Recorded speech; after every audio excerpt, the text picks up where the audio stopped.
serta bagaimana ketiganya itu saling berkaitan. Pertama itu ada afek. Jadi afek itu merupakan istilah umum yang mencakup berbagai perasaan. Jadi baik perasaan baik maupun yang jelek. Jadi afek memiliki valensi itu tingkat intensitas positif kayak senang, bahagia. Kedua itu ada negatif, itu ada sedih, marah.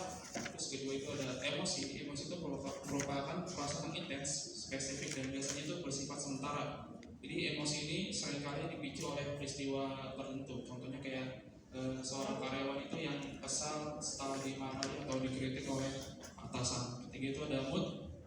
Jadi mood itu adalah perasaan yang lebih utama dan kurang intens dibandingkan emosi, serta seringkali muncul tanpa pemicu peristiwa tertentu. Ini contohnya saya nggak tahu ini betul enggak. Jadi perempuan itu yang sedang PMS itu moodnya dapat berubah dengan cepat dari merasa bahagia menjadi marah atau sedih dalam waktu yang terbilang singkat. Kedua itu ada the basic emotion. Jadi teks ini membahas kerumitan dan variasi dari emosi dengan fokus pada 6 emosi universal, itu ada marah, takut, sedih, bahagia, jijik, dan terkejut. Yang pertama itu ada marah. Jadi marah ini, emosi ini bisa muncul sebagai respon terhadap situasi yang dianggap yang tidak adil. Contohnya kayak seorang karyawan itu merasa marah setelah mendapat kritik dari atasan. Kedua itu ada takut. Dia takut. Rasa takut itu dapat muncul dari ketidakpastian dan ancaman terhadap keamanan. Contohnya itu kayak karyawan itu merasa takut kehilangan pekerjaan setelah mendengar rumor pemotongan karyawan. Terus ketiga itu ada sedih. Jadi emosi sedih itu seringkali terkait dengan kehilangan atau kesedihan yang mendalam. Contohnya itu seorang itu merasa sedih karena kehilangan teman dekat gitu. Terus keempatnya ada bahagia. Jadi emosi bahagia itu seringkali terkait dengan pencapaian dan hal-hal yang positif. Contohnya itu kayak merayakan keberhasilan proyek di tempat kerja dengan tim. Terus kelima itu jijik. Jadi emosi ini berfungsi sebagai mekanisme pelindung untuk menjauh dari hal-hal yang tidak sehat. Contohnya kayak melihat makanan yang busuk gitu. Terus keenam itu ada terkejut. Jadi emosi terkejut itu muncul sebagai reaksi terhadap kejadian tak terduga yang bisa bersifat positif atau negatif. Contohnya saat menerima kabar gembira tentang promosi. Jadi kesimpulannya, memahami emosi ini penting dalam konteks komunikasi lintas budaya karena ekspresi emosi dapat bervariasi di berbagai budaya dan mengetahui cara mengekspresikannya dapat meningkatkan interaksi sosial. Selanjutnya ada moral emotions. Jadi emosi moral itu adalah emosi yang muncul dari penilaian moral terhadap situasi tertentu. Misalnya itu saat melihat video dari rekan kerja yang melontarkan pernyataan yang seksis atau rasis. Jadi seseorang mungkin merasa kayak jijik itu karena hal itu melanggar norma moral yang diyakini. Terus emosi moral juga mencakup simpati terhadap penderitaan orang lain, rasa bersalah atas perilaku tidak bermoral, kemarahan terhadap ketidakadilan, dan penghinaan terhadap perilaku tidak etis. Jadi penting untuk memahami konteks situasi ini yang memicu emosi sebelum bertindak, terutama di tempat kerja. Terus kedua ada experiencing moods and emotion. Jadi setiap orang itu merasakan emosi dan suasana hati dengan cara yang berbeda. Jadi secara umum itu orang lebih sering mengalami suasana hati yang positif dibandingkan yang negatif. Jadi penelitian menunjukkan bahwa ketika tidak ada kejadian khusus, kebanyakan orang cenderung merasa sedikit positif. Misalnya dalam sebuah studi tentang karyawan di pusat layanan pelanggan di Inggris itu ditemukan bahwa mereka itu melaporkan suasana hati yang positif sekitar 58% dari waktu. Meskipun mereka bekerja di lingkungan yang cukup stres, di sisi lain emosi negatif seringkali membuat suasana hati itu menjadi buruk. Mungkin karena orang cenderung memikirkan pengalaman negatif lebih lama daripada yang positif. Terus selanjutnya ada the function of emotion. Jadi emosi itu memiliki peran penting dalam kehidupan kita, terutama itu di tempat kerja di mana emosi positif dapat meningkatkan sikap, keterlibatan, kinerja, dan perilaku keluarga negara, organisasi atau OCB. Jadi serta mengurangi perilaku negatif. Jadi meskipun sering dianggap bahwa emosi itu membuat seseorang tampak tidak rasional, jadi emosi itu sebenarnya membantu memperjelas pemikiran dan memberikan informasi penting yang membimbing perilaku. Misalnya kayak misalkan manajer itu yang merasa cemas sebelum rapat, itu mungkin lebih teliti dalam mempersiapkan presentasi untuk menghindari kesalahan. Jadi dengan memahami emosi, kita dapat lebih efektif memprediksi perilaku dan mengelola interaksi sosial. Kedua ada status of emotion and moods. Jadi bagian ini itu merujuk pada berbagai faktor yang mempengaruhi emosi dan suasana hati seseorang. Jadi dalam konteks yang lebih luas, hal ini mencakup yang pertama itu ada personality. Jadi affect adalah bagian dari kepribadian yang menunjukkan bahwa orang itu memiliki kecenderungan berbeda dalam merasakan emosi. Kayak misalnya itu kayak seseorang yang ekstrovert itu cenderung merasa bahagia dan bersemangat saat berinteraksi dengan orang lain, dapat meningkatkan keterlibatan mereka di tempat kerja. Sebaliknya pada orang yang sifatnya introvert itu mungkin merasa cepat lelah dalam situasi sosial dan lebih cenderung merasakan emosi negatif dalam konteks yang ramai, sehingga mempengaruhi kepuasan dan keterlibatan mereka. Kedua itu ada time of the day.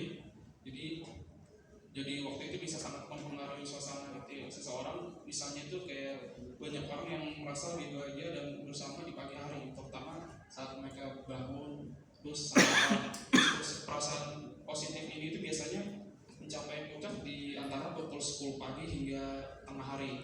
Jadi saat banyak orang merasa produktif, namun setelah makan siang itu suasana hati bisa lama-lama jadi menurun dan beberapa orang itu mungkin merasa lelah menjelang sore. Sebaliknya perasaan negatif itu cenderung lebih tinggi pada malam hari, karena contohnya kayak yang mungkin merasa cemas atau stres setelah seharian bekerja bisa lebih mudah merasakan emosi negatif saat malam tiba.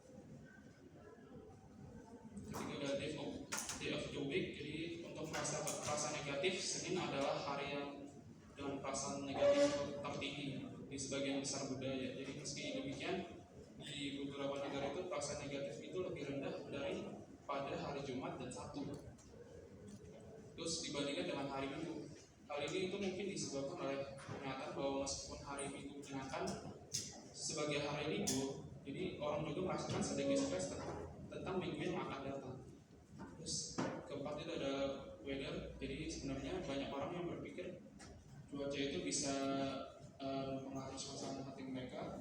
Jadi meskipun ada yang merasa sedih saat hujan, jadi studi menunjukkan pengaruh cuaca terhadap suasana hati tidak terlalu besar. Misalnya kayak saat cuaca buruk itu kita mungkin lebih fokus pada dan produktif karena tidak ada banyak gangguan dari luar. Jadi kadang-kadang bagaimana kita itu merasakan cuaca yang lebih dipengaruhi oleh pikiran dan perasaan kita sendiri. Kali ini itu ada stres. Jadi stres di tempat kerja itu seperti tanggal faktor otak bisa sangat mempengaruhi suasana hati kita. Jadi contohnya itu kayak seseorang itu dapat imbal negatif dari bos gitu, bisa merasa cemas sepanjang hari. Jadi stres seperti ini tuh tidak hanya mempengaruhi pada pekerjaan, tapi juga bisa mengganggu hubungan dengan orang dan keluarga. Jika dibiarkan, stres yang berkepanjangan ini dapat berisiko menimbulkan masalah kesehatan pada mental yang serius. Karena kita ada social interaction. Jadi bagaimana kita itu berinteraksi dengan orang lain sangat berpengaruh pada suasana hati kita. Misalnya jika seseorang itu mengalami konflik dengan rekan kerja, perasaan negatif itu bisa terbawa hingga ke rumah dan mempengaruhi hubungan mereka dengan keluarga. Jadi ketegangan dalam interaksi sosial dapat itu membuat kita merasa lebih terasing dan tidak bahagia, sehingga penting untuk menjaga hubungan yang sehat dengan orang-orang di sekitar kita. Ketujuh itu ada sleep. Jadi kualitas tidur yang buruk itu bisa berdampak besar pada suasana hati dan kesehatan secara keseluruhan. Jadi orang yang biasanya tidur kurang dari 6 jam itu biasanya lebih sensitif, lebih mudah marah dan sulit berkonsentrasi di tempat kerja atau lain-lain. Jadi kurang tidur tidak hanya mempengaruhi produktivitas, tetapi juga bisa memperburuk keadaan mental, menyebabkan kecemasan dan bahkan depresi. Oleh karena itu sangat penting untuk menjaga tidur yang cukup dan berkualitas. Ke-8 itu ada exercise. Jadi olahraga yang secara teratur itu dapat memberikan banyak manfaat bagi suasana hati. Jadi saat berolahraga itu tubuh memproduksi hormon kebahagiaan yang dikenal dengan endorfin yang dapat meredakan bahagia dan berenergi setelah berolahraga. Jadi olahraga itu juga bisa menjadi cara yang efektif untuk menghadapi tantangan sehari-hari, memberi rasa pencapaian dan meningkatkan rasa percaya diri. Dan sembilan itu ada gender identity. Jadi stereotip gender itu tentang emosi dapat mempengaruhi bagaimana orang diperlakukan di tempat kerja. Jadi masyarakat itu sering memiliki ekspektasi yang berbeda untuk pria dan wanita dalam mengekspresikan emosi. Misalnya itu kayak jika seorang wanita menunjukkan emosi, dia mungkin dianggap terlalu emosional, sementara pria dalam situasi yang sama mungkin dianggap normal. Jadi hal ini itu bisa menyebabkan ketidakadilan dalam penilaian terhadap kemampuan dan kinerja seseorang. Dan selanjutnya ada emotional labor. Jadi dalam pekerjaan itu yang melibatkan interaksi dengan orang lain seperti retail atau layanan. Jadi karyawan itu seringkali diharapkan menunjukkan emosi yang positif meskipun mereka itu tidak merasakannya, tetap profesional. Jadi hal ini dikenal sebagai pekerja emosional yang merupakan ekspresi emosional yang diinginkan oleh organisasi dalam interaksi interpersonal di tempat kerja. Contohnya itu kayak di sini tuh staf hotel yang harus terus-menerus menyambut tamu dengan senyuman dan sikap ramah meskipun dia itu merasa stres karena kerjaan yang menumpuk. Terus ada controlling emotional display. Jadi dalam kerja emosional penting untuk membedakan antara emosi yang dirasakan atau felt emotion dan yang ditampilkan display emotion. Jadi banyak organisasi itu yang mengharapkan karyawan itu menunjukkan emosi yang positif seperti bahagia atau sambil menahan emosi negatif. Ini itu bisa menjadi tantangan dalam menyebabkan stres serta kelelahan emosional. Contohnya itu kayak seorang perawat di rumah sakit itu berhadapan dengan pasien yang kritis. Jadi meski merasa cemas, jadi itu diharapkan tetap tenang dan memberikan dukungan emosional kepada keluarga pasien. Jadi terus membantu mereka merasa didengar meskipun ia sendiri menghadapi beban emosional.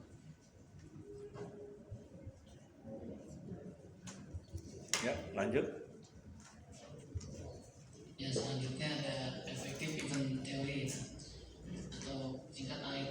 Ini adalah sebuah model yang menunjukkan bahwa kejadian di tempat kerja itu bisa menyebabkan reaksi emosional dari pihak karyawan yang kemudian itu mempengaruhi sikap dan perilaku serta performa di tempat kerja.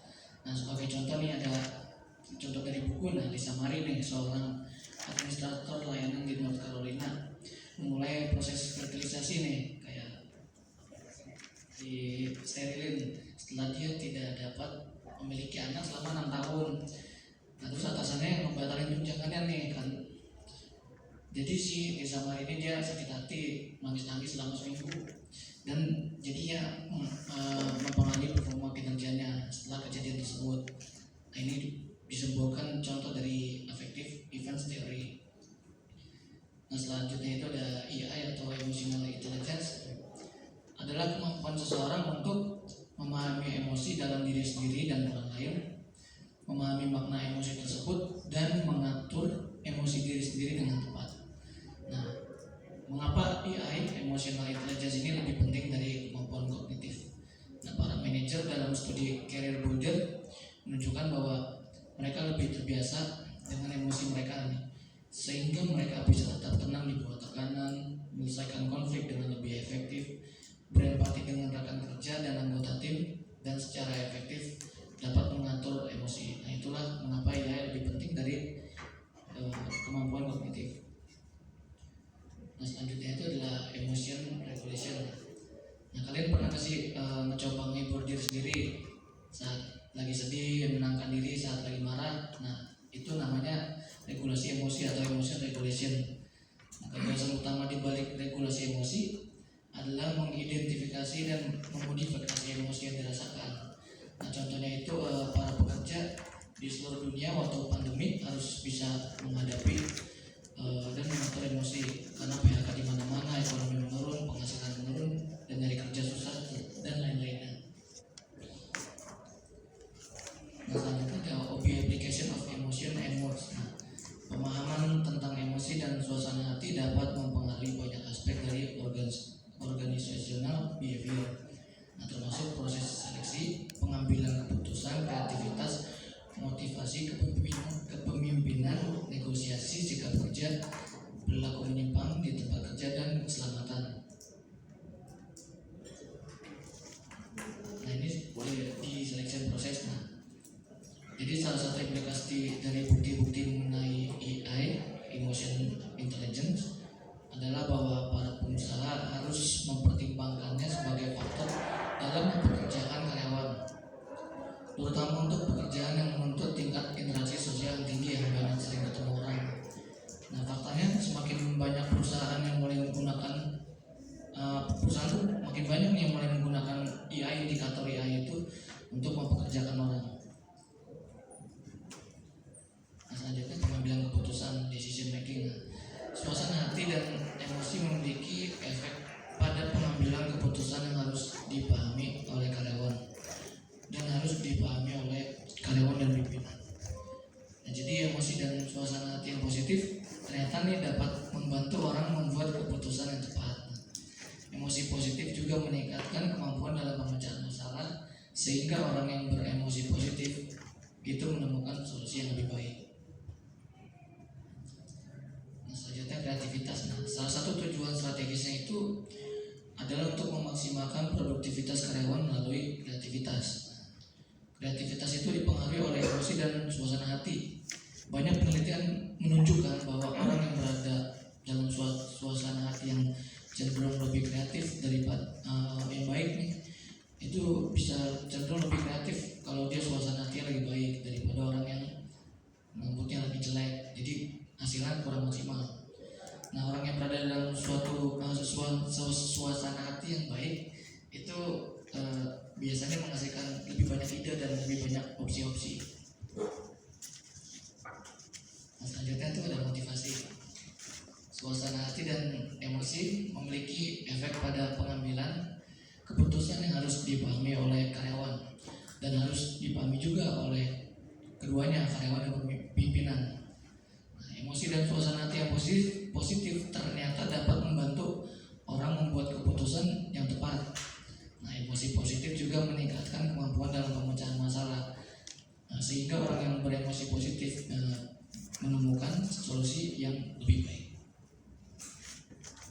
Nah, kepemimpinan. Ya, sebentar, stop dulu. Saya review.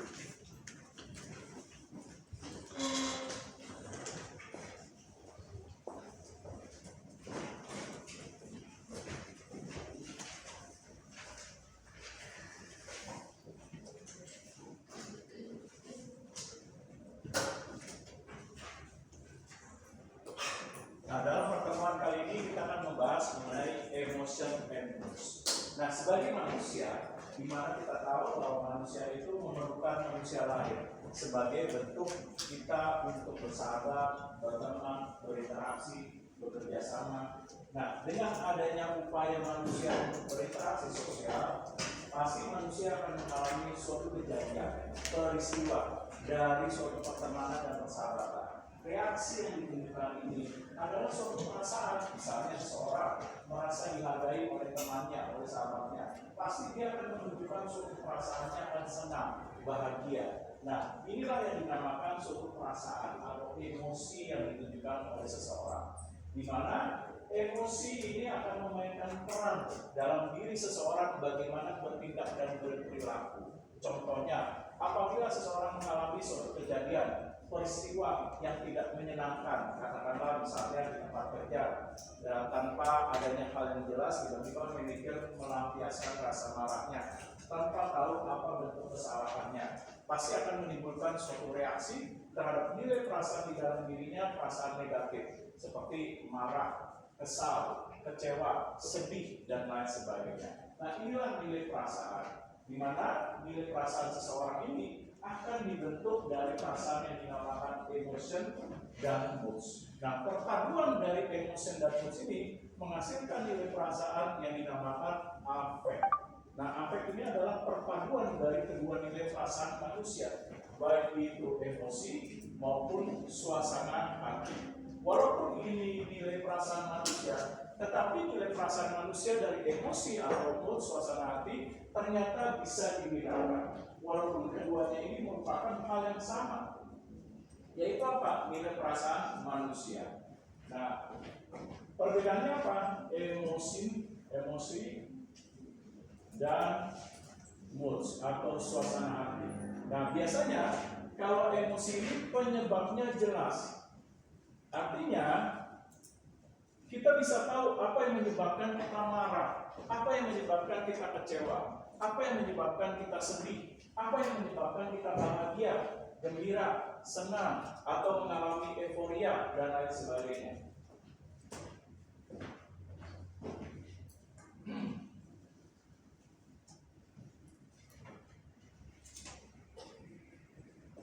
Nah, kalau suasana hati penyebabnya tidak jelas. Misalnya tiba-tiba seseorang merasa gembira, tapi dalam hitungan menit, nah langsung berubah suasana hatinya menjadi tiba-tiba sedih. Nah, kalau ditanya dengan temannya, langsung tadi ketawa-tawa, cengenges, tiba-tiba kok berubah, langsung diem, langsung murung, ada apa? Gua langsung bad mood nih. Nah, ditanya sama temannya, bad mood kenapa penyebabnya? Nggak tahu, temannya tiba-tiba saya merasa nggak nyaman aja. Nah, inilah suasana hati, di mana penyebabnya tidak jelas. Apa yang menyebabkan seseorang mengalami perubahan emosi yang begitu cepat, misalnya dalam hitungan menit.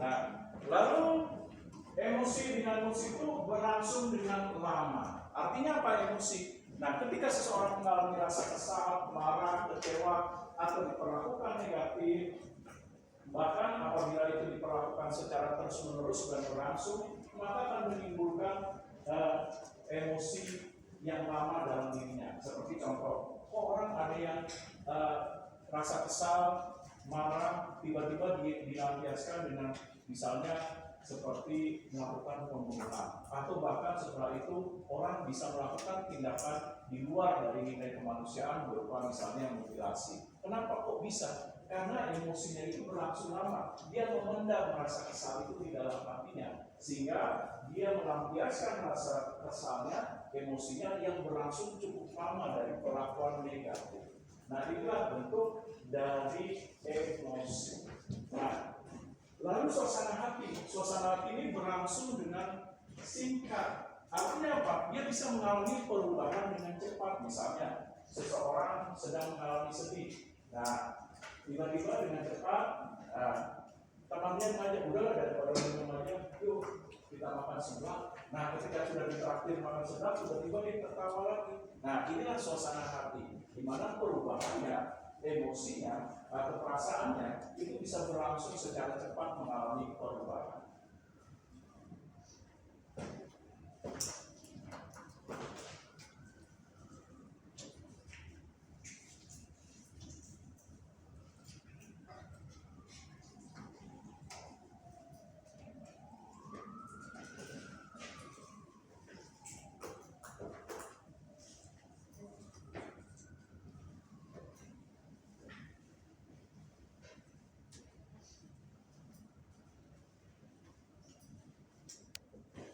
Emosi itu spesifik dari suatu kejadian. Misalnya contoh, Anda berangkat ke kampus itu dilihat teman-temannya, kenapa lu murung? Dari tadi dilihat manyun aja gak ada senyumnya. Kayak dompet saya yang kosong, dilipat 7. Nah, gak ada isinya. Cuma isinya 1.000 dengan 2.000. Nah, iya nih tadi saya kesal. Masa saya sudah jalan berkendara dengan baik, tiba-tiba diserempet sama mobil. Padahal sudah di pinggir jalan, tetap aja masih diserempet. Kesel gua. Nah, pengen ditampol aja nih orang. Nah, inilah yang dimaksud dengan emosi. Emosi itu kejadiannya, peristiwanya bisa kita ketahui secara jelas. Apa yang menyebabkan emosi negatif seperti rasa marah, kesal, ataupun berlangsung emosi positif seperti rasa bahagia. Misalnya, kenapa dari tadi senyum-senyum sendiri, ada apa sih? Ini sahabat gua baik banget, tiba-tiba ngasih gue ulang tahun lagi tanpa adanya saya memberitahukan kapan ulang tahun saya. Nah, ini dia berlangsung secara jelas, spesifik apa yang menyebabkan emosi negatif atau emosi positif bisa keluar seperti rasa bahagia, senang, sukacita, atau rasa sedih, kecewa, marah, dan lain sebagainya.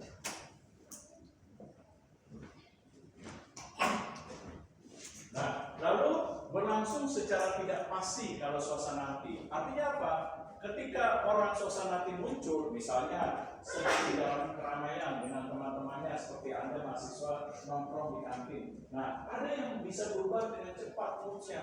Tiba-tiba lagi ngobrol, dia murung sendiri, terlihat sedih. Ditanya sama temannya, apa sih yang menyebabkan lu begitu? Nah, nggak tahu nih. Tiba-tiba bete aja nih bawaannya. Nah, ini dia. Berlangsung secara tidak pasti, tidak diketahui dengan jelas apa yang menyebabkan suatu peristiwa dan kejadian saya bisa merubah suasana hati saya.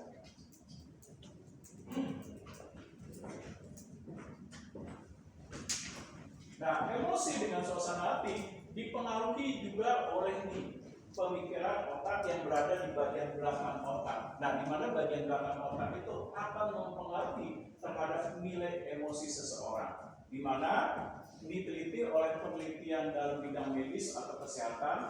Nah, ternyata bagian belakang otak itu ada seperti biji kacang, walut. Nah, sebesar ini yang tersimpan di belakang otak yang mempengaruhi atau mengatur nilai emosi dan suasana hati dari seseorang. Nah, saya stop dulu. Ada pertanyaan mungkin? Kalau tidak ada, saya lanjutkan bahwa emosi maupun suasana hati ini ada faktor penyebabnya. Mengapa misalnya menyebabkan seseorang bisa gembira, senang, bahagia, sedih, kecewa, depresi, atau marah.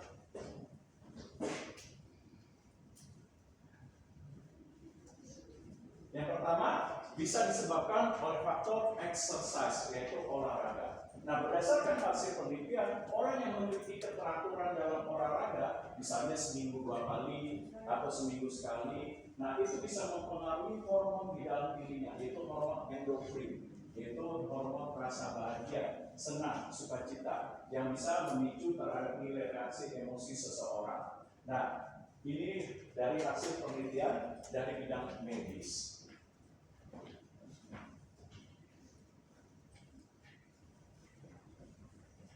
Nah, begitu juga terhadap sleep. Nah, tidur. Berdasarkan hasil penelitian medis, orang yang sering begadang, tidur jam 1, jam 2, atau jam 3 pagi, lalu dia paginya langsung misalnya melakukan aktivitas, nah ini akan mempengaruhi terhadap bukan hanya kondisi perasaan atau emosi suasana hati, ternyata juga mempengaruhi kondisi fisik. Nah, orang yang sering begadang, berdasarkan hasil penelitian tidur jam 1, jam 2, jam 3, nah kecenderungannya akan melemahkan metabolisme di dalam tubuhnya. Orang mudah sakit. Nah, ini dia berdasarkan hasil penelitian. Bisa melumpuhkan proses regenerasi daripada sel-sel di dalam tubuhnya. Nah, selain itu, bahwa orang akan kurang tidur akan mempengaruhi emosinya. Nah, diajak ngobrol, nggak nyambung. Nah, kalau sering begadang, ditanya temannya, tadi lu ngomong apa? Nah, lalu sering murung sendiri. Nah, ditanya nggak connect, nggak nyambung. Lalu juga terkadang juga dia tidak bergairah atau bersemangat, tidak memiliki motivasi dalam menjalankan berbagai aktivitas. Nah, dalam penelitian normalnya manusia tidur antara 6 sampai dengan 8 jam. Nah, ini ya.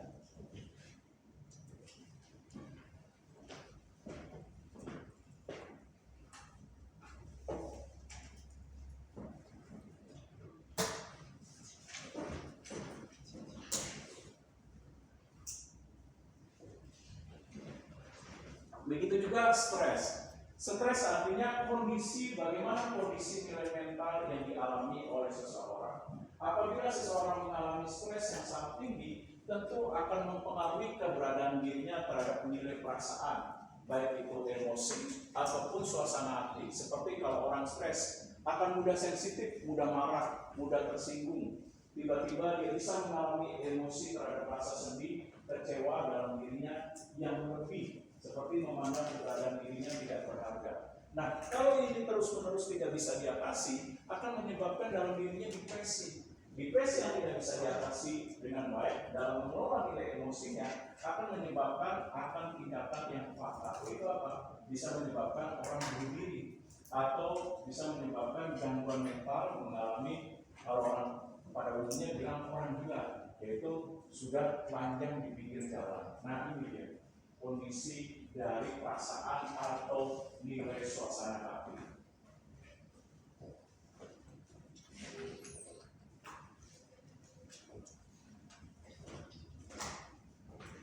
Nah selanjutnya bahwa emosi dan suasana hati dipengaruhi juga oleh nilai interaksi sosial. Orang yang memiliki nilai interaksi sosial yang baik, misalnya dia sering ikut organisasi atau sering memiliki pertemanan yang baik, nah ini akan mempengaruhi kondisi emosi atau suasana hati.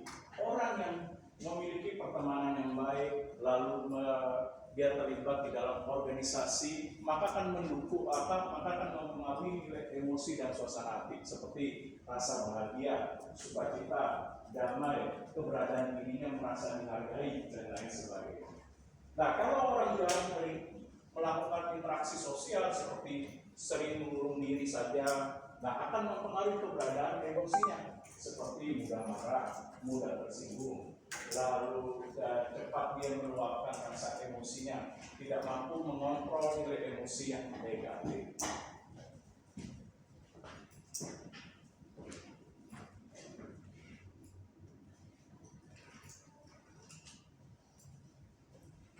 Nah begitu juga terhadap gender, yaitu jenis kelamin, bahwa berdasarkan hasil penelitian bahwa jenis kelamin akan mempengaruhi terhadap keberadaan seseorang bagaimana memainkan emosi atau suasana hati. Seperti wanita, terkadang kan wanita ada kondisi di mana dia mengalami istilahnya bad mood, kondisi suasana hati yang tidak baik seperti mudah marah, mudah tersinggung. Nah, lalu dia juga cepat meluapkan emosi, misalnya pada saat wanita mengalami haid atau menstruasi. Nah, ini akan mempengaruhi keberadaan emosi di dalam dirinya.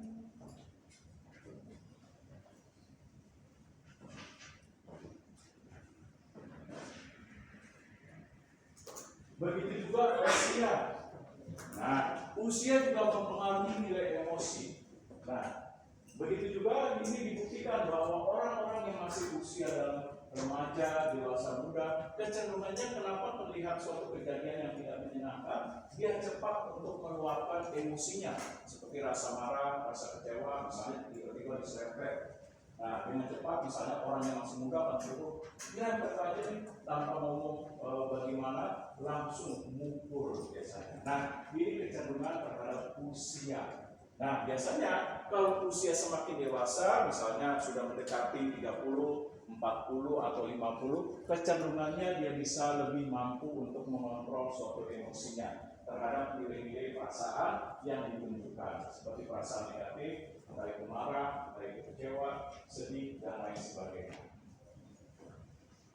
Nah, saya stop dulu. Ada pertanyaan? Kira-kira? Tadi kan di faktor emosi ini kan ada jeda ya, Pak. Ya. Jeda itu kan biasanya jalan sama wanita Ya. yang kayak haid atau apa. Tapi kalau misalkan di zaman sekarang ini kan kadang-kadang juga laki juga ada gitu ya, Pak. Ada. Nah itu gimana cara menanggapinya? Nah, biasanya kalau laki-laki itu cenderung lebih emosional, biasanya tergantung dari perlakuan bagaimana lingkungannya, seperti pola didik, pola asuh dalam keluarga. Nah, ini akan mempengaruhi. Seperti apabila seorang anak laki-laki lebih cenderung dia dimanja oleh orang tuanya, lalu tidak seimbang dengan kedisiplinannya, maka kan dia seperti, emosinya seperti wanita. Nah, gampang marah, gampang tersinggung, dan lain sebagainya. Nah, ini akan mempengaruhi seperti pola asuh, pola didik, bagaimana lingkungan sosial yang membentuknya. Nah, itu dia. Ada lagi mungkin? Oke. Ada yang lain?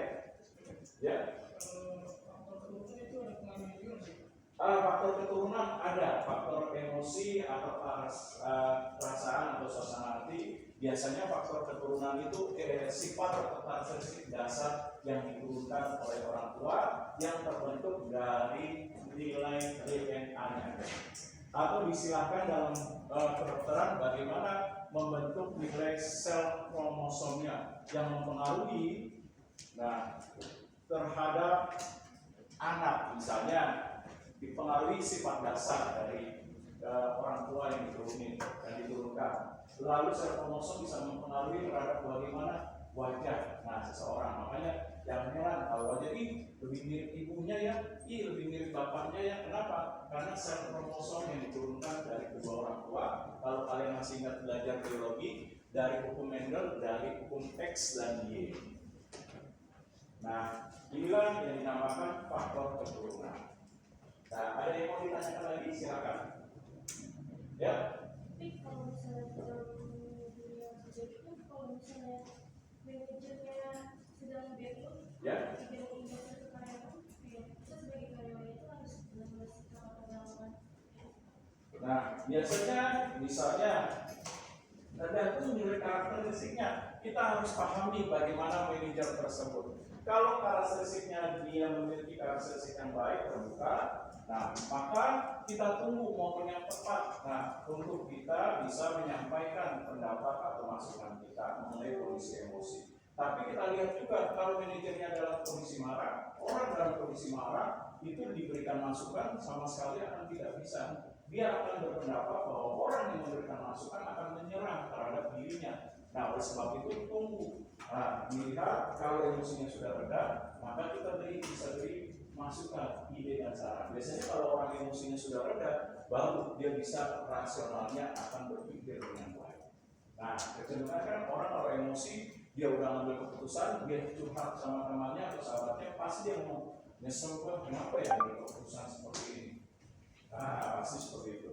Pada saat itu pasti sahabatnya akan bilang, kira-kira gimana ya?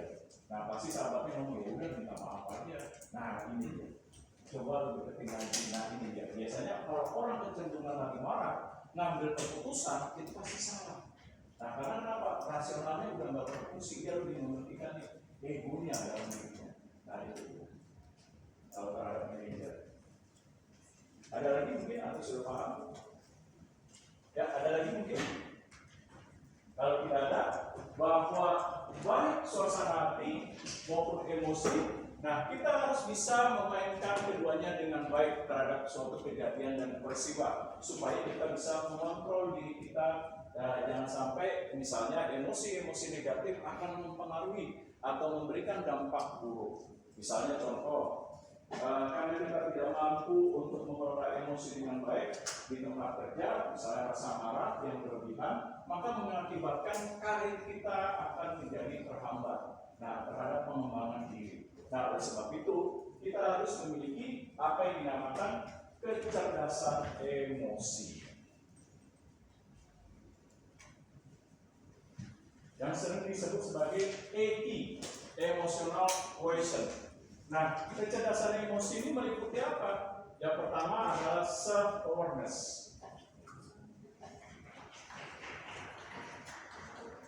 Yaitu apa? Dia memiliki kepekaan analisa terhadap keberadaan dirinya. Artinya dia tahu ketika dia sedang emosi tidak baik atau suasana hati tidak baik, kondisi boleh dikatakan bad mood, dia tahu maka apa yang perlu dilakukan. Inilah self-awareness. Dia bisa mengetahui terhadap kondisi keberadaan dirinya, terhadap nilai perasaan yang ditunjukkan dari emosi dan suasana hati. Selain itu, self-awareness dia mengetahui keberadaan dirinya terhadap apa yang menjadi kekuatan dalam dirinya untuk membangun nilai emosi dan perasaan-perasaan, baik itu emosi dan suasana hati, dengan membangun perasaan nilai positif. Ini self-awareness.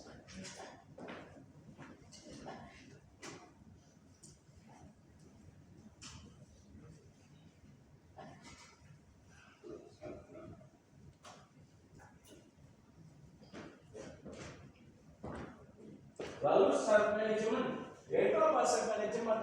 Yaitu kemampuan untuk mengelola nilai keberadaan dirinya terhadap kondisi, keadaan atau suatu peristiwa yang dialami, dan sehingga akan mempengaruhi emosi ataupun suasana hati yang Hal ini dari perpaduan dua ini dinamakan afek atau nilai perasaan. Nah, seperti contoh, ketika dia tahu kondisinya tidak baik, misalnya rasa marah berlebihan, dia tahu bagaimana mengelola emosinya. Seperti contohnya, dia menghindari dulu dari interaksi sosial. Nah, untuk menghindari emosi negatif, dia menghibur dirinya dengan menyetel musik. Misalnya lagu-lagu yang slow atau mungkin lagu-lagu yang dia senangi, lagu-lagu religius sesuai dengan agamanya misalnya. Nah, ini untuk bagaimana dia membangkitkan nilai emosi positif dalam dirinya. Nah, inilah yang dinamakan self management.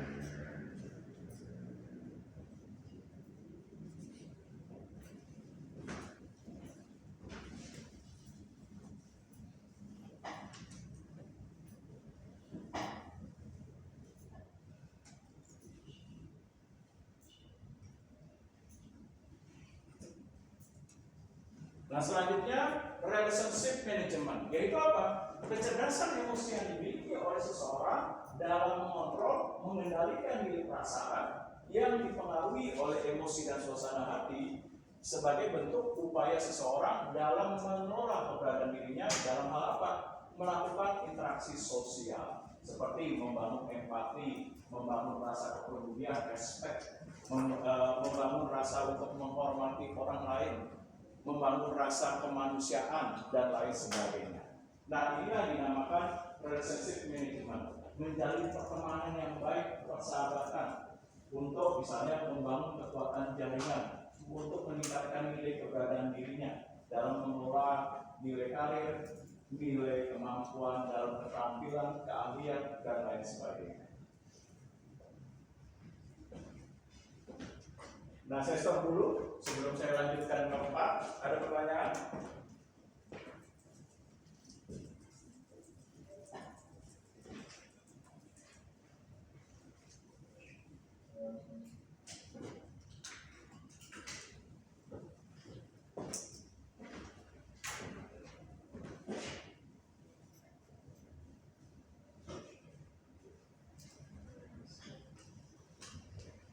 Lalu social awareness. Nah, social awareness ini hampir sama dengan relationship management, yaitu kemampuan dan kecerdasan yang dimiliki seseorang, tetapi yang membedakan bagaimana seseorang mengupayakan untuk melakukan upaya dalam menjalin interaksi sosial dengan baik, seperti menjalin pertemanan, persahabatan, lalu bagaimana mengelola nilai jaringan.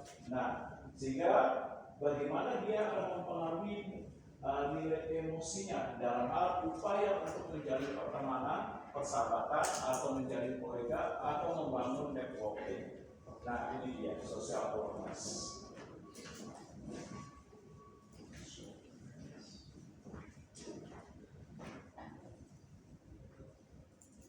Nah, ada pertanyaan? Kalau tidak ada, saya lanjutkan bahwa ternyata terkadang emosi ataupun suasana hati dari perpaduan itu, nilai perasaan atau dalam bahasa perilaku organisasi afek, terkadang bisa menimbulkan suatu hal yang dinamakan disonansi kognitif. Contohnya, misalnya dalam rapat, nah tiba-tiba ada rekan kerja yang meremehkan pendapat. Nah, dalam rapat dengan perkataan-perkataan yang negatif, tentu orang tersebut akan marah. Tetapi karena rapat di hadapan pimpinan, kalau langsung emosi, pasti akan pandangan jelek. Wah, karyawan saya gampang mudah tersinggung, gampang marah, bahaya nih kalau dia menjadi pimpinan. Nah, maka dia mengendalikan nilai emosinya. Karena kenapa? Karena akan berakibat fatal dalam pengembangan dirinya. Dia memendam rasa perasaan emosinya. Nah, sehingga hal ini bisa menyebabkan disonansi emotion.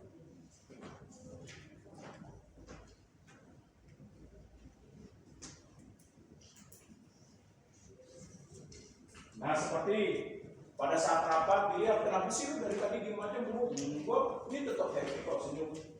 Walaupun senyumnya itu dipaksakan, nah tapi dia memendam merasa kesal di dalam dirinya.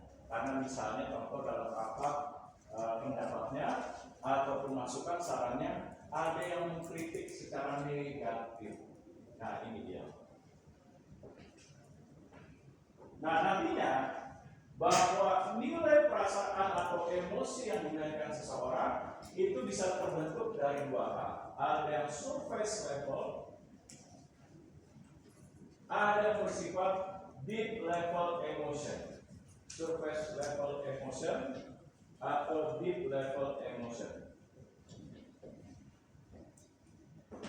Nah, surface itu apa? Nilai emosi yang ditunjukkan dari suatu reaksi dan kejadian secara nyata. Misalnya contoh, orang marah, kecewa. Nah, itu ditunjukkan dengan suara yang tinggi. Nah, atau dengan perkataan-perkataan yang kasar. Mohon maaf, seperti keluarlah perkataan gugup, tolong, video, bahkan misalnya sampai gugup pun dikeluarkan misalnya. Nah, ini dari nilai surface level. Seperti, nah, kalau dia merasa dihargai, akan ditunjukkan reaksi emosionalnya secara nampak, misalnya tersenyum, ketawa sendiri. Nah, lalu sukacita, tiba-tiba dalam pertemanan dia sering bercanda atau melontarkan humor. Nah, ini bentuk daripada surface level.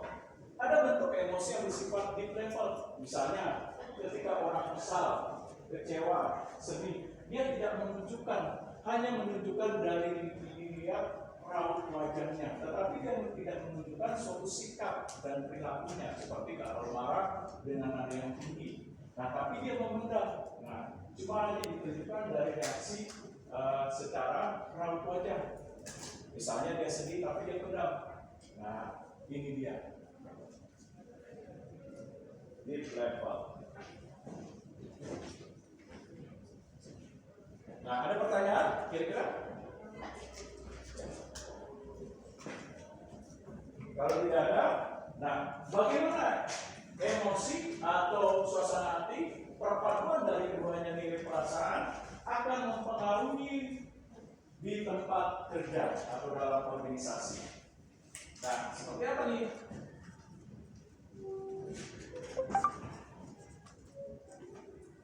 Nah, pertama seperti motivasi. Orang yang kecenderungannya diperlakukan negatif sehingga timbul perasaan-perasaan seperti kecewa, ketidakberhargaan diri, rasa penolakan dan lain sebagainya, maka akan mempengaruhi motivasinya seperti semangat, kegairahan dalam bekerja akan hilang, akan luntur. Nah, dia tidak memiliki ketekunan dalam bekerja karena kenapa? Semangat dalam bekerjanya sudah hilang. Dikarenakan perlakuan negatif di tempat kerja sehingga memunculkan perasaan dari perpaduan emosi dan suasana hati, yaitu perasaan tertolak, nah, perasaan sedih, kecewa dan lain sebagainya.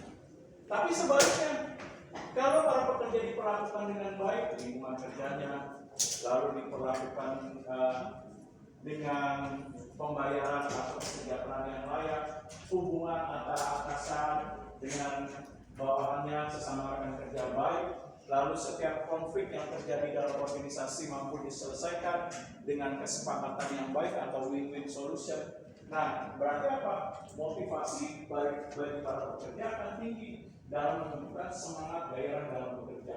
Biasanya ditunjukkan dengan hasil apa? Produktivitas kerja yang tinggi. Nah, ini dia.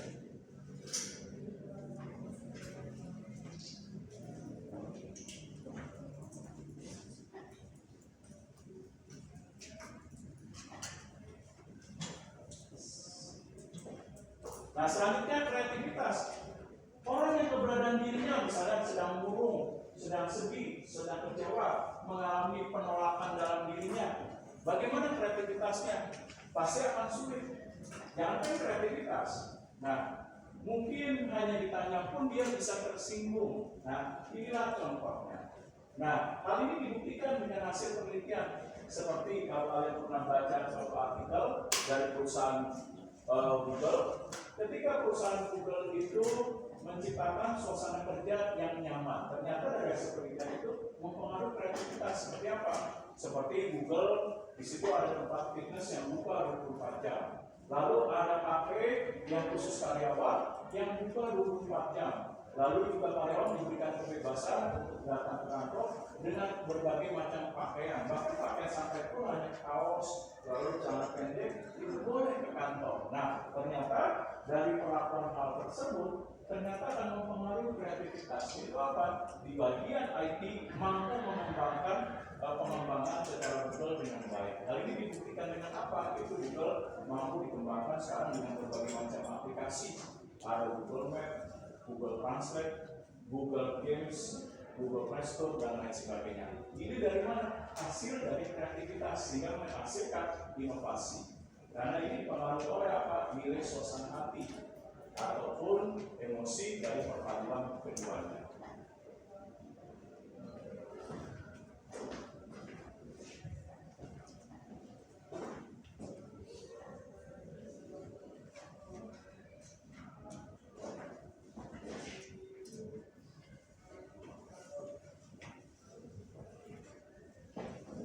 Nah, yang ketiga, pelayanan atau servis. Orang yang memiliki keberadaan dirinya yang mampu memainkan perasaan atau suasana hati dan emosi dengan baik. Nah, sering memunculkan emosi-emosi positif, pasti akan mempengaruhi terhadap pelayanannya. Seperti mudah senyum, ramah, lalu mudah untuk menyapa seseorang, sifatnya humble. Nah, tapi sebaliknya, kalau seseorang mengalami suasana hati maupun emosi dari kedua perpaduan tersebut, nilai perasaan atau afek, nah, seseorang yang dalam kondisi tidak baik, seperti lagi marah, lagi sedih, lagi kecewa, pasti akan mempengaruhi pelayanannya. Ketika datang misalnya di suatu bank, errornya lagi sedih atau lagi marah, nah, pasti akan pelayanannya kurang baik. Nah, seperti apa? Dengan pasang wajah yang cenderung norak, mau ngantri dulu, ambil nomor. Nah, nggak tahu Pak, peraturan kalau namanya ke bank harus ngantri Pak, jangan ngomong aja, tahu etika Pak. Nah, ini galak. Nah, tidak berdasarkan sapa, salam, dan senyum.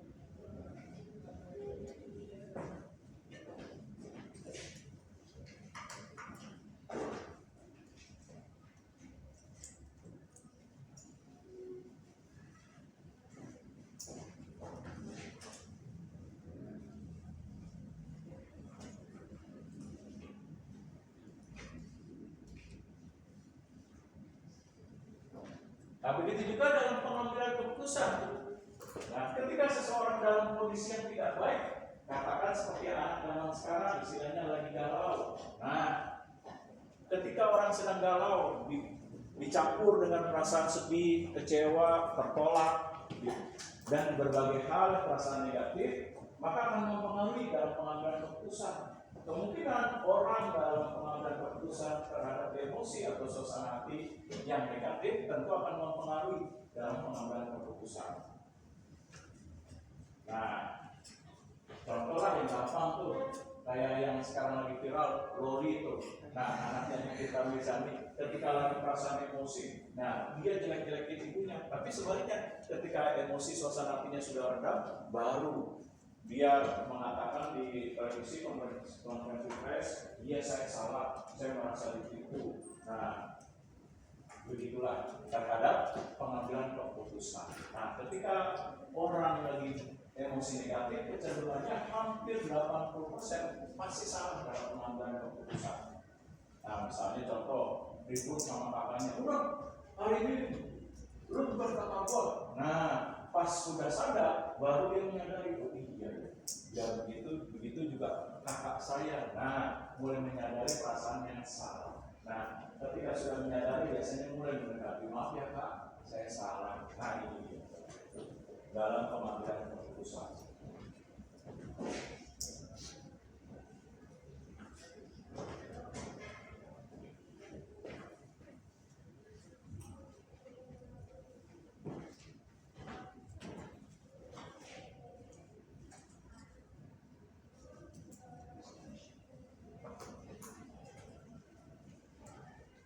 Nah, begitu juga dalam rekrutmen dan selection. Orang yang sedang bahagia, senang, sukacita, pasti akan mempengaruhi dalam melakukan rekrutmen, pengadaan tenaga kerja dan memilih tenaga kerja yang tepat. Pasti dia akan lebih objektif. Nah, bisa lebih tepat. Nah, keputusannya bisa dipertanggungjawabkan. bersifat logis. Nah, tapi sebaliknya, kalau orang lagi marah, lagi sedih, lagi depresi, mengalami penolakan, tiba-tiba ditugaskan untuk melakukan rekrutmen dan seleksi. Nah, penempatan tenaga kerja dan melakukan memilih tenaga kerja yang tepat. Kemungkinan bagaimana nih? Kemungkinan akan salah dia dalam mengambil keputusan. Karena kenapa? Logikanya tidak berjalan, emosinya yang lebih berperan. Nah, ini dia.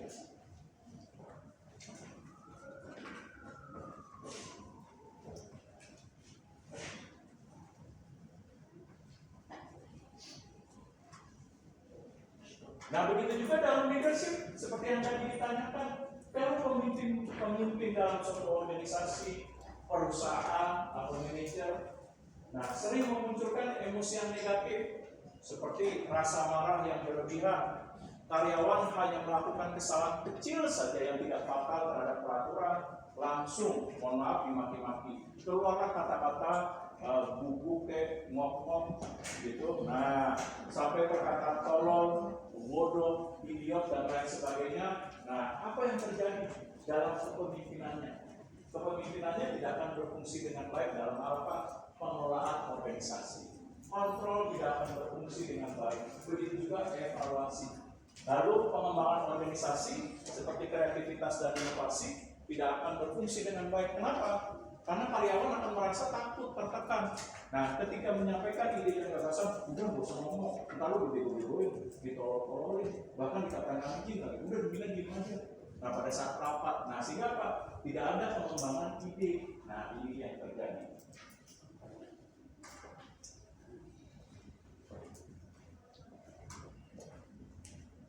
Nah, saya stop dulu. Ada pertanyaan kira-kira? Nah, kalau tidak ada, saya lanjutkan. Nah, sesudah ini, 2 subbab lagi saya serahkan ke kelompok. Nah, dalam suasana hati maupun emosi, dalam perpaduan 2 hal tersebut nilai perasaan, atau sering juga disebut sebagai afek. Nah, maka timbullah suatu teori AET. AET ini suatu teori yang menjelaskan bagaimana suatu peristiwa kejadian akan mempengaruhi bagaimana emosi akan atau suasana hati akan memainkan peran. Nah, seperti apa? Nah, seperti dipengaruhi oleh lingkungan kerja. Bagaimana lingkungan kerjanya nih? Kondusif atau tidak? Hubungan dengan rekan kerja bagaimana? Hubungan dengan manajer seperti apa? Bagaimana iklim tempat kerja?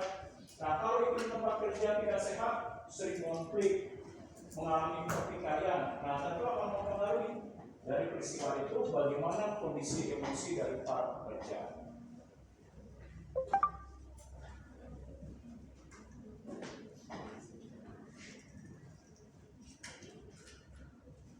Nah, lalu ada peristiwa. Bagaimana suatu peristiwa kejadian di tempat kerja? Kalau misalnya manajer, pimpinan memperlakukan karyawan negatif, misalnya kesalahan kecil saja, tidak fatal, nah atau tidak mengakibatkan suatu kondisi yang mengakibatkan kondisi yang buruk terhadap organisasi, tapi luapan emosinya berlebihan. Seperti misalnya contoh, karyawan dalam bulan lupa untuk membereskan tempat kerja. Nah, mejanya berantakan, tiba-tiba dilihat manajer, ini meja mau diberesin, beresin dong. Nah, Anda tolol atau bego, atau idiot, mau saya kerja, habis main pulang aja nggak diberesin dengan baik. Pakai dong ini, yang ini nih. Nah, habis itu dengan kasarnya ngomong, lulusan mana sih, perguruan tinggi mana?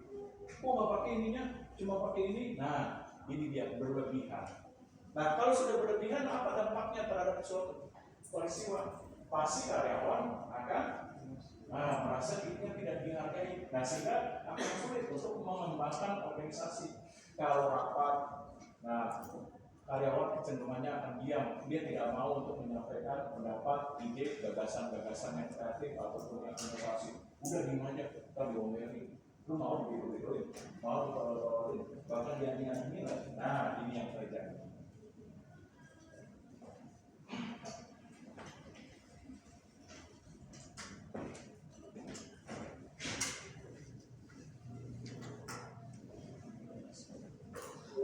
Nah, begitu juga terhadap reaksi emosi.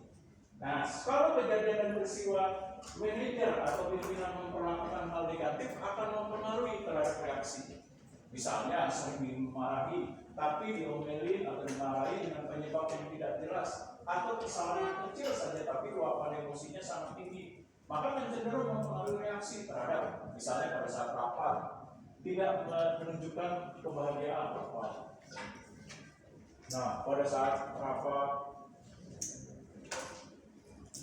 nah, atau mungkin pada saat rapat, nah, ini kecenderungannya. Kenapa? Karena ini reaksi yang ditunjukkan dari emosi ataupun suasana hati.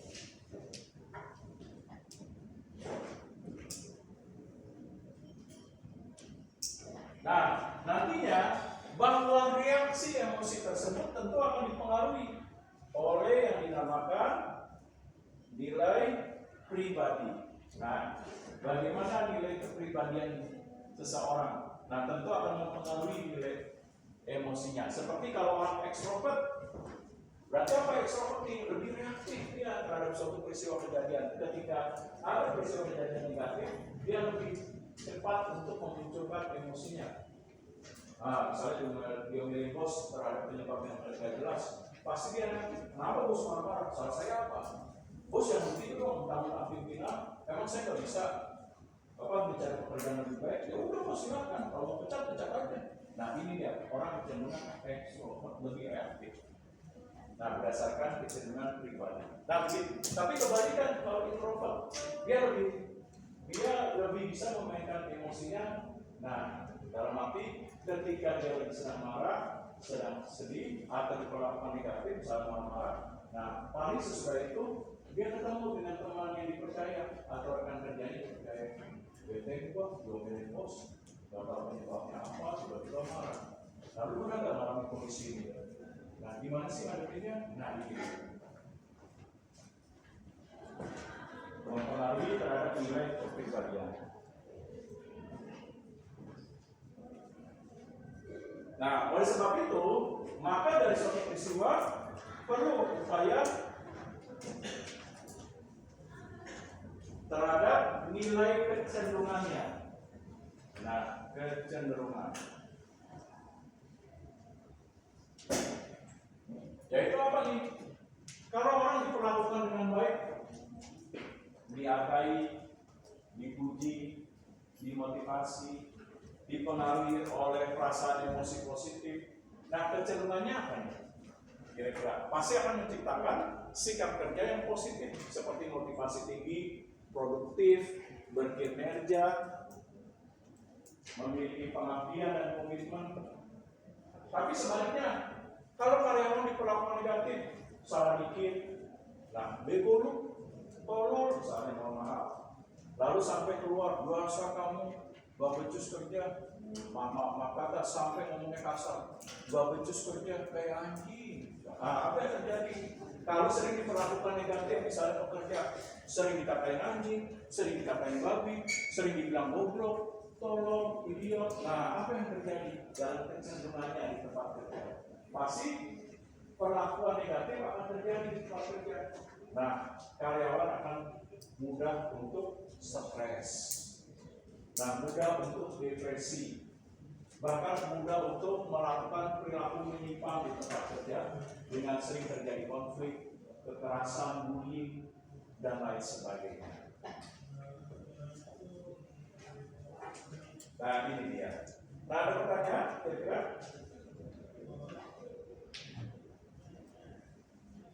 Nah, kalau tidak ada, maka bagaimana kita mengelola emosi dan suasana hati?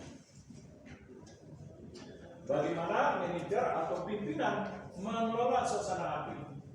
Apa yang perlu dilakukan?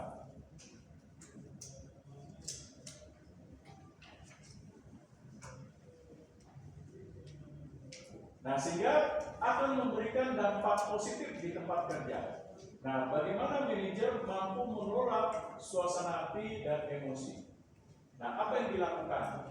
Nah, seperti contoh, nah, di dalam perusahaan perlu ada cuti. namanya pekerja terkadang ada rasa jenuh, bosan. Nah, ketika rasa jenuh, bosan terjadi di tempat kerja karena mungkin tekanan kerja yang tinggi, maka sediakan mereka cuti untuk apa?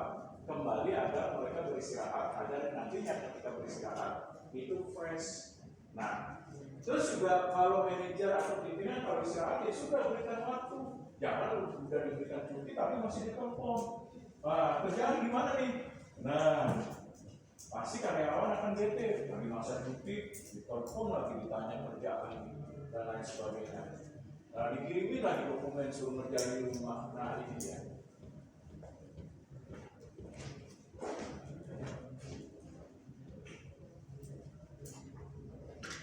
Nah, apalagi nih selain cuti, jangan lupa untuk membangkitkan emosi positif di tempat kerja.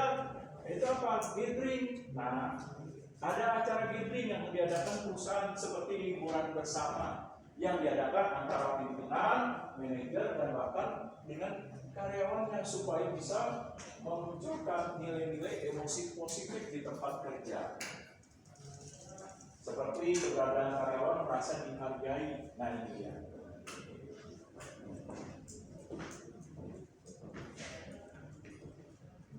Nah, lalu apa lagi? Untuk membangkitkan perasaan atau afek yang positif di tempat kerja. Selain cuti, gathering, ada apa? Nah, jangan lupa. Biasanya perusahaan, seperti contoh perusahaan BUMN dan lain sebagainya, seperti perusahaan bank, biasanya ada fasilitas olahraga nih. Iya, gym atau tempat lapangan bulu tangkis. Nah, tujuannya apa tadi? Membangkitkan hormon positif dalam diri seseorang berupa hormon endorfin, rasa bahagia, rasa senang, rasa sukacita.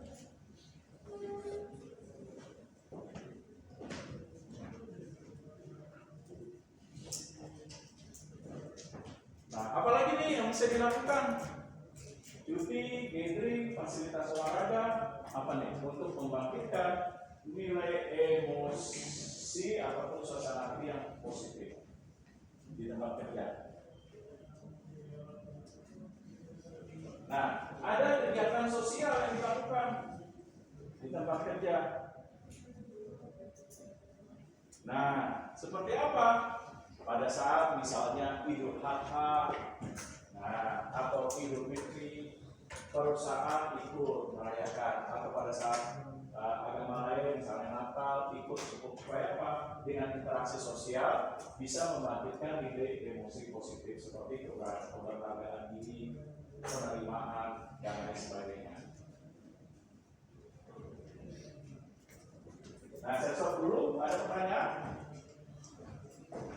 Silakan. Kalau tidak ada, nah yang terakhir nih, bahwa kedua emosi dan suasana hati dibentuk dari afek positif, nilai positif dan perasaan positif dan perasaan afek negatif, perpaduan dari emosi dan suasana hati. Yaitu apa saja? Yang tadi sudah dibahas, bisa dibuka 9 bentuk nilai perasaan yang dialami manusia. Nah, ini dia. Yang negatif seperti rasa marah, kecewa, takut, depresi, sedih, jijik. Jijik itu rasa penolakan. Seperti penolakan bagaimana memandang keberadaan dirinya. Apakah dia merasa keberadaan dirinya, saya bodoh, saya tolol, idiot, sepertinya teman-teman malu berteman denganku. Nah, ini dia, jijik. Nah, ataupun memperlakukan orang lain negatif. Nah, seperti mohon maaf, misalnya bonsai rambutnya kok begitu, nggak mandi ya seminggu misalnya. Nah, ini memperlakukan orang secara negatif. Nah, ini dia contohnya, jijik misalnya.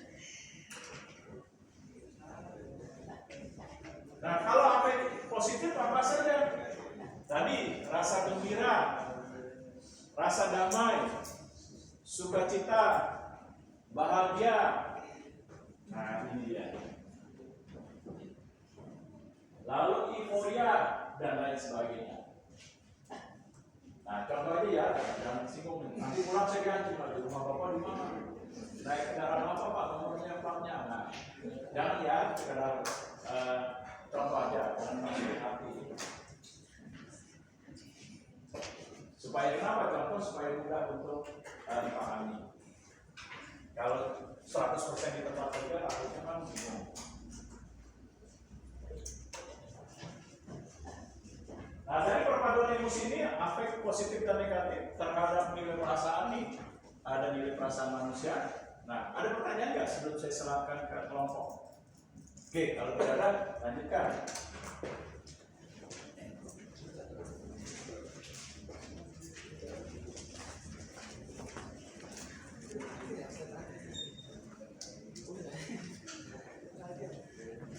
Nah, yang terakhir ada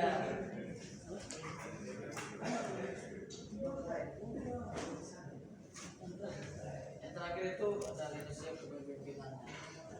Jadi menempatkan orang dalam suasana yang baik adalah suatu hal.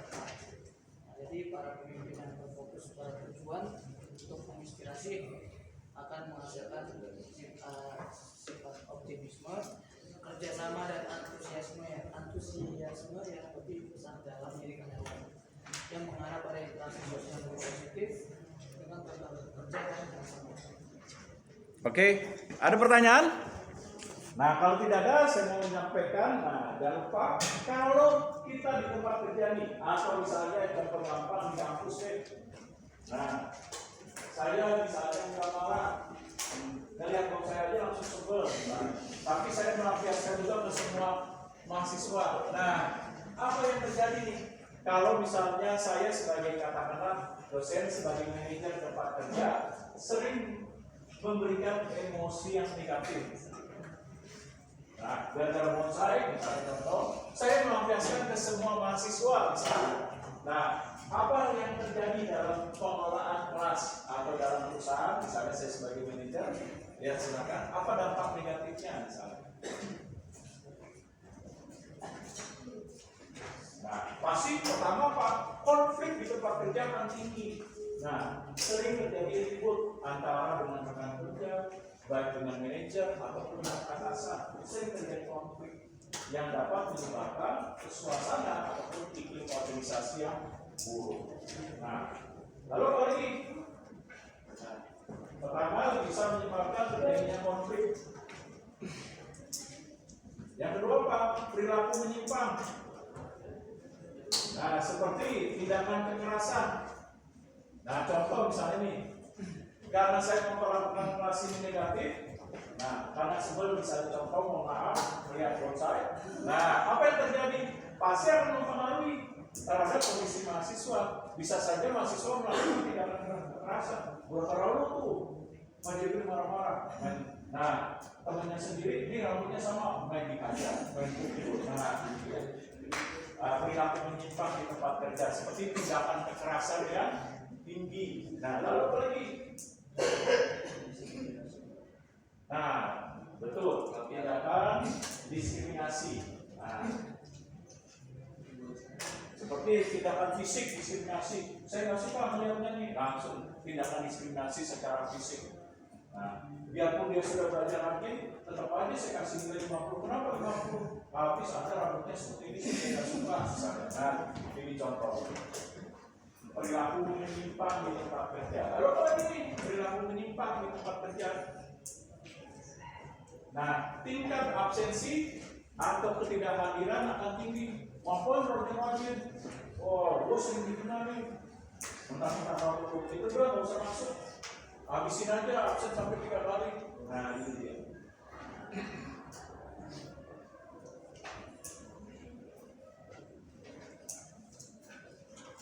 Nah, lalu apa lagi nih kira-kira kalau orang perlakuannya sering negatif di tempat kerja menyebabkan turnover tinggi. Ah, udahlah, makanya kerja lama-lama, semakin lama semakin dihina.